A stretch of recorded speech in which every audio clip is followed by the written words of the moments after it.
Kasako Media, tunaangazia maisha, tunaandika kesho.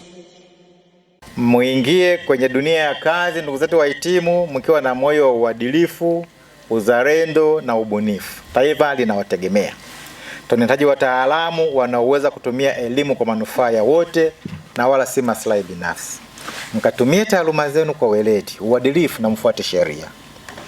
Mwepuke mambo ya rushwa, mambo mengine yote ya ufisadi. Lakini juu ya yote, vijana, mtunze amani ya nchi.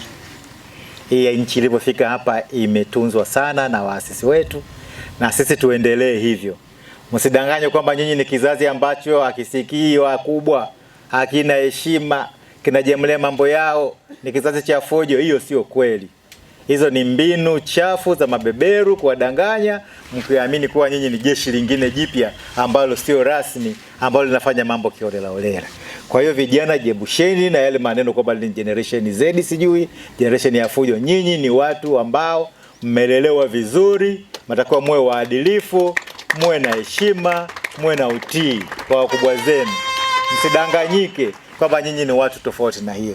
Tunavyoangalia leo mlivyo hapa, tunaona nyinyi ni watoto, ni vijana ambao mmelelewa na mmepata matunzo mazuri kutoka kwa wazazi wenu, lakini vile kutoka kwa walimu wenu huko mlikosoma na kwa wakufunzi wenu hapa. Kwa hiyo tunzeni heshima hiyo, muwe na uadilifu na utii, heshima kwa taifa lenu. Ni jukumu lenu kwenda kushirikiana na jamii kutatua changamoto katika sekta hii kwa namna mbalimbali. Weza umepata ajira moja kwa moja ya serikali, weza hujapata ajira, tunaamini mnao ujuzi, tutakwenda kujiandaa vizuri. Serikali inatoa fedha kupitia mikopo mbalimbali.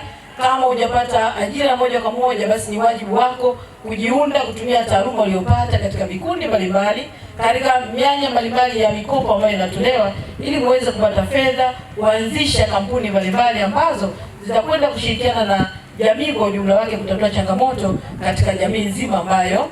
Aidha, msisahau kujiendeleza kimasomo katika fani mlizozisomea pamoja na maeneo mengine ili kujinoa kiweledi na kuweza kuendana na mabadiliko ya mara kwa mara ya sayansi na teknolojia yanayotokea. Taifa linawategemea. Kasako Media, tunaangazia maisha, tunaandika kesho.